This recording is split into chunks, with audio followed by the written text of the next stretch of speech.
사랑하는 믿음의 가족 여러분, 혹시 교회 안팎에서 이런 질문을 듣거나 스스로 이런 의문을 가져본 적 없으십니까? 복음을 한 번도 들어보지 못한 사람들은 천국에 갈 수 있을까? 아니, 그렇게 착하게 살고 나라를 위해 목숨 바쳤던 이순신 장군은 그럼 천국에 갔을까? 복음도 못 들었는데 지옥에 갔다면 너무 불공평한 것 아닐까? 이 질문들은 우리를 깊은 생각에 잠기게 하고 때로는 우리의 신앙의 근간을 흔들기까지 합니다. 만약 그렇다면 굳이 우리가 애써서 복음을 전할 필요가 있을까? 하나님이 정말 사랑의 하나님이라면 그들을 그냥 구원해 주셔야 하는 것 아닌가? 이런 의문들은 단순히 신학적인 논쟁을 넘어 우리의 전도와 선교에 대한 열정을 식게 만들거나 혹은 다른 사람의 구원에 대한 우리의 태도를 바꾸어 놓을 수도 있습니다. 이런 생각이 드는 것은 당연한 것입니다. 오늘 우리는 이 민감하고도 중요한 질문 앞에서 성경은 무엇이라고 말씀하시는지, 그리고 이 질문들이 오히려 우리에게 전도와 선교의 사명이 얼마나 중대한 것인지를 깨닫게 하는 계기가 되는지 5가지 핵심 포인트를 통해 하나님의 분명한 뜻을 발견하고자 합니다. 이 시간을 통해 모든 의문이 해소되고 복음 전파의 사명 앞에 다시 한번 뜨거운 마음을 회복하는 은혜가 있기를 간절히 소망합니다. 먼저 복음을 한 번도 들어보지 못한 사람들도 구원받을 수 있을까? 라는 질문에 대한 성경적인 대답을 명확히 이해해야 합니다. 성경은 구원의 유일한 길은 오직 예수 그리스도를 믿는 믿음이라고 분명히 선포합니다. 사도행전 4장 12절은 이 진리를 단호하게 선언합니다. 다른 이로서는 구원을 받을 수 없나니 천하 사람 중에 구원을 받을 만한 다른 이름을 우리에게 주신 일이 없음이라. 이 말씀은 구원의 문이 오직 예수님을 통해서만 열린다는 것을 분명히 합니다. 그렇다면 복음을 듣지 못한 사람들은 어떻게 구원받을 수 있을까요? 신학적으로는 이것을 포괄주의 또는 비밀스러운 선택의 문제로 다루기도 합니다. 하지만 성경의 일관된 가르침은 예수 그리스도를 통한 믿음 외에는 구원이 없다는 것입니다. 다만 하나님께서는 우리가 상상할 수 없는 방법으로도 역사하시는 분임을 기억해야 합니다. 예를 들어 하나님께서는 꿈이나 환상 혹은 자연 만물을 통해서도 자신을 계시하실 수 있습니다. 로마서 1장 20절은 이렇게 말씀합니다. 창세로부터 그의 보이지 아니하는 것들 곧 그의 영원하신 능력과 신성이 그 만드신 만물에 분명히 보여 알려졌나니 그러므로 그들이 핑계하지 못할지니라. 하나님께서는 우리가 사는 세상의 자연 만물 곧 아름다운 노을과 웅장한 산, 복잡하고 정교한 생명체들을 통해 당신의 존재와 능력을 분명히 계시하셨다는 것입니다. 그래서 어느 누구도 나는 하나님이 계신 줄 몰랐다라고 핑계 댈 수 없다고 성경은 말합니다. 이것을 일반 계시라고 부릅니다. 그러나 이 일반 계시만으로는 우리가 죄인이라는 사실과 죄로부터 구원받을 유일한 길이 예수 그리스도라는 특별 계시를 알기 어렵습니다. 따라서 복음을 한 번도 들어보지 못한 사람들이 구원받을 수 있는가에 대한 최종적인 판단은 오직 공의로우시며 긍휼이 풍성하신 하나님의 주권에 맡겨야 합니다. 우리가 섣불리 그들은 지옥에 갔다라고 단정하는 것은 피해야 합니다. 다만 우리가 분명히 알아야 할 것은 그들에게 예수 그리스도를 통한 특별 계시, 즉 복음을 전하는 것이 우리에게 맡겨진 지상 최대의 사명이라는 것입니다. 그들이 천국에 가고 못 가고의 여부를 우리가 판단할 수 있는 영역이 아니기에 우리는 더욱 간절한 마음으로 그들에게 복음을 전해야 합니다. 두 번째로 이순신 장군님은 천국에 갔을까? 와 같은 질문에 대해 우리가 가져야 할 올바른 태도를 제시하겠습니다. 이순신 장군님은 우리나라의 위대한 영웅이자 성웅으로 추앙받는 분입니다. 그분의 탁월한 리더십과 희생적인 애국심은 우리 모두의 존경을 마땅히 받습니다. 하지만 이순신 장군님의 구원 여부에 대한 질문은 사실 우리가 답할 수 없는 질문입니다. 왜냐하면 구원은 개인의 신앙 고백에 따른 것이며 오직 하나님만이 그 사람의 마음을 아시기 때문입니다. 우리가 할 수 있는 것은 특정 인물의 구원 여부를 함부로 판단하거나 추측하는 대신 성경이 제시하는 구원의 원리를 붙드는 것입니다. 로마서 10장 9절과 10절은 구원의 핵심을 분명히 말해줍니다. 내가 만일 내 입으로 예수를 주로 시인하며 또 하나님께서 그를 죽은 자 가운데서 살리신 것을 내 마음에 믿으면 구원을 받으리라. 사람이 마음으로 믿어 의에 이르고 입으로 시인하여 구원에 이르느니라. 이순신 장군님이 이 말씀을 통해 예수님을 주로 시인하고 마음으로 믿었는지 우리는 알 수 없습니다. 우리가 알 수 있는 것은 그의 훌륭한 행적이지만 성경은 구원이 우리의 선행이나 업적에 근거하지 않는다고 가르칩니다. 오직 예수 그리스도를 향한 믿음만이 구원의 유일한 조건입니다. 에베소서 2장 8절과 9절은 이 진리를 강조합니다. 너희는 그 은혜에 의하여 믿음으로 말미암아 구원을 받았으니 이것은 너희에게서 난 것이 아니요 하나님의 선물이라. 행위에서 난 것이 아니니 이는 누구든지 자랑하지 못하게 함이라. 이 말씀은 구원이 우리의 선한 행위나 업적에서 나는 것이 아니라 오직 하나님의 은혜로 주어지는 선물임을 분명히 합니다. 그러므로 이순신 장군님의 구원 여부는 오직 하나님의 주권에 맡기고 우리는 그의 위대한 업적에 대한 존경심을 갖되 구원의 문제는 성경의 원리에 따라 겸손하게 바라보아야 합니다. 이러한 질문들이 우리에게 주는 교훈은 구원의 문이 우리 생각보다 훨씬 더 좁고 분명하다는 것이며 그렇기에 복음을 듣지 못한 자들에게 복음을 전하는 것이 얼마나 중요한 사명인지를 다시금 일깨워 줍니다. 세 번째로 복음을 한 번도 들어보지 못한 사람들의 존재가 바로 전도와 선교의 긴급성을 강조하는 강력한 이유가 됩니다. 앞서 우리가 알 수 없는 영역에 대한 판단은 하나님께 맡겨야 한다고 말씀드렸습니다. 하지만 우리가 분명히 알고 확신하는 것은 복음을 듣고 예수님을 믿으면 구원받는다는 것입니다. 만약 복음을 듣지 못한 사람들이 구원받을 수도 있다는 막연한 기대감 때문에 전도와 선교의 노력을 게을리한다면 그것은 우리가 가진 가장 확실한 구원의 통로를 그들로부터 빼앗는 것과 다름없습니다. 이것은 사랑이 아니라 무책임입니다.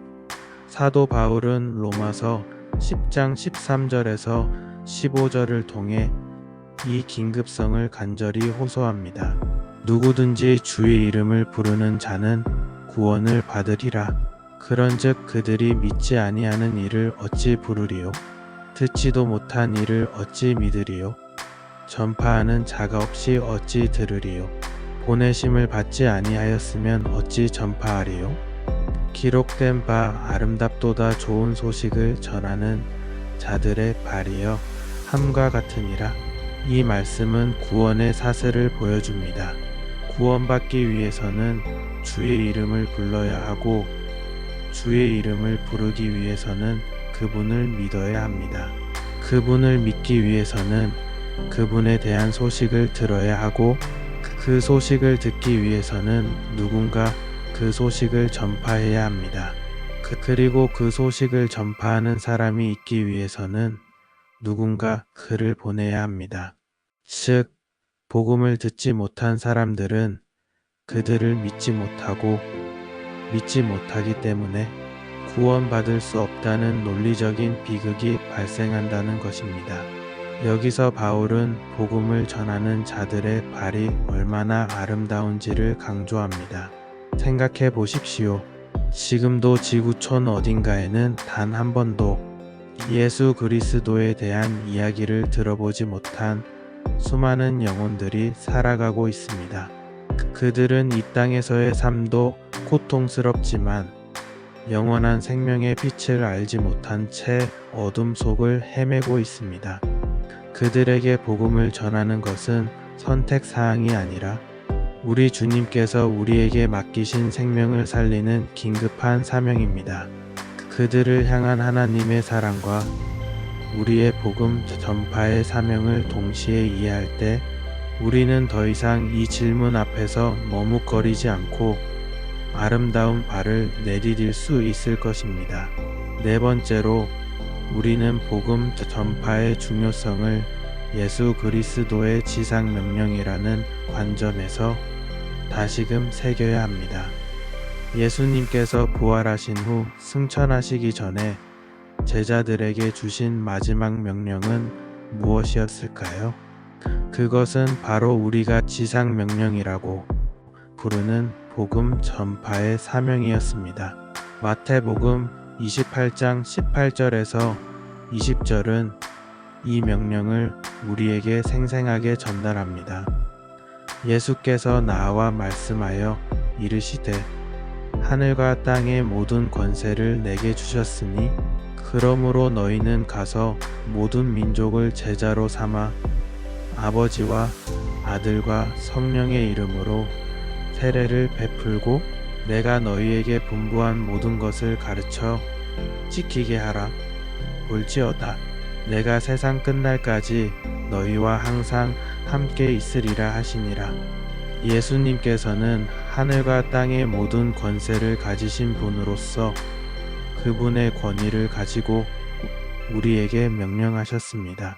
너희는 가서 모든 민족을 제자로 삼아라. 이 명령은 특정 시대의 특정 민족에게만 주신 것이 아닙니다. 2025년을 살아가는 우리 모두에게, 모든 믿음의 가족들에게 주신 명령입니다. 그리고 이 명령 뒤에는 놀라운 약속이 따릅니다. 내가 세상 끝날까지 너희와 항상 함께 있으리라. 우리가 이 지상 명령을 수행할 때 주님께서 우리와 함께 하시며 능력으로 역사하실 것을 약속해 주시는 것입니다. 많은 사람들이 전도와 선교는 특별한 은사를 가진 소수의 사역자들만 하는 것이라고 생각합니다. 물론 전문 사역자들이 필요합니다. 하지만 예수님의 명령은 너희는 가서라고 말씀하며 모든 제자들에게 주신 보편적인 명령입니다. 이것은 우리의 삶의 자리에서 우리가 만나는 모든 사람에게 복음을 전하라는 명령입니다. 가정에서, 직장에서, 학교에서 우리가 만나는 이웃들에게 예수 그리스도의 좋은 소식을 전하는 것이 우리의 사명입니다. 또한 모든 민족에게 복음을 전하라는 명령은 우리가 우리의 안락한 삶의 영역을 넘어 복음을 듣지 못한 다른 민족들에게까지 우리의 마음과 물질과 기도를 보내야 함을 의미합니다. 아직도 수많은 미전도 종족들이 있습니다. 그들에게 복음을 전하는 것이 주님께서 우리에게 기대하시는 바입니다. 그러므로 지상 명령은 우리의 삶의 목적을 재정립하게 하는 강력한 원동력이 되어야 합니다. 마지막 다섯 번째로 전도와 선교의 궁극적인 목적은 단순히 영혼 구원에 그치는 것이 아니라 하나님 나라의 완성에 있음을 기억해야 합니다. 우리가 복음을 전하고 영혼을 구원하는 것은 너무나도 중요하고 시급한 일입니다. 하지만 그 모든 것의 궁극적인 지향점은 이 땅에 하나님의 공의와 사랑이 충만히 임하고 마침내 예수님께서 다시 오셔서 그분의 나라를 완성하시는 것입니다. 요한계시록 7장 9절과 10절은 이 놀라운 하나님 나라의 비전을 우리에게 보여줍니다. 2일 후에 내가 보니 각 나라와 족속과 백성과 방언에서 아무도 능히 셀 수 없는 큰 무리가 나와 흰 옷을 입고 손에 종려나무 가지를 들고 보좌 앞과 어린 양 앞에 서서 큰 소리로 외쳐 이르되 구원하심이 보좌에 앉으신 우리 하나님과 어린 양에게 있도다 하니, 이 장면은 세상 끝날 모든 민족과 족속과 백성과 방언에서 구원받은 수많은 하나님의 백성들이 함께 하나님을 찬양하는 모습을 보여줍니다. 이것이 바로 하나님께서 꿈꾸시는 비전입니다. 우리가 전도하고 선교하는 것은 바로 이 비전을 현실로 만들기 위한 하나님의 동역자로서 참여하는 것입니다. 우리가 한 영혼에게 복음을 전할 때 그 한 영혼은 하나님 나라의 백성이 되고 그가 속한 민족 가운데 또 다른 복음의 씨앗이 심겨집니다. 우리가 선교사들을 후원하고 기도할 때 우리는 복음이 땅 끝까지 전파되어 이 비전이 성취되는데 동참하는 것입니다.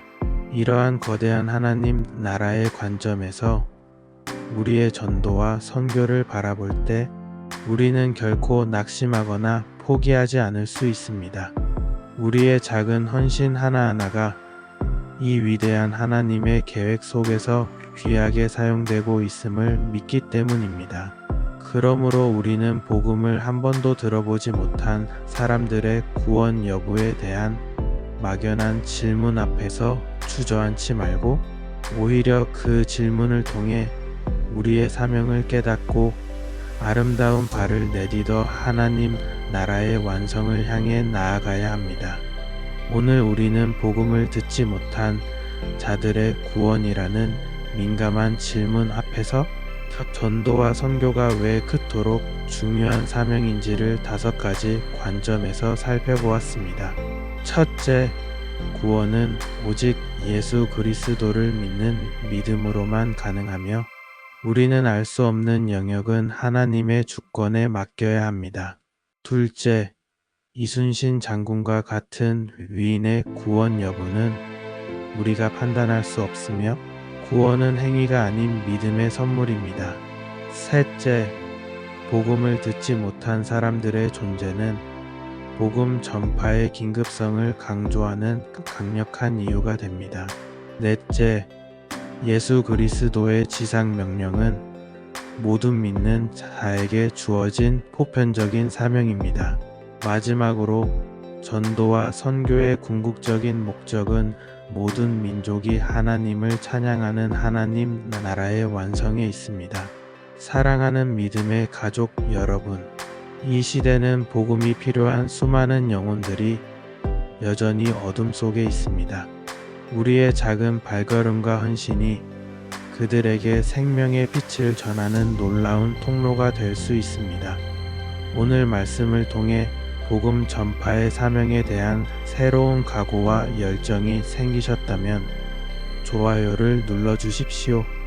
그리고 당신이 삶의 자리에서 만나는 이웃들에게 혹은 아직 복음을 들어보지 못한 민족들을 위해 어떤 방식으로 복음을 전하고 선교에 동참할 수 있을지 댓글로 함께 나누어 주시길 바랍니다.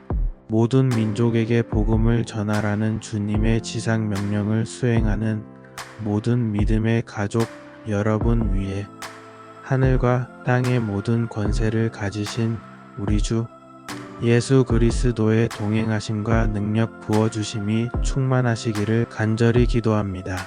감사합니다.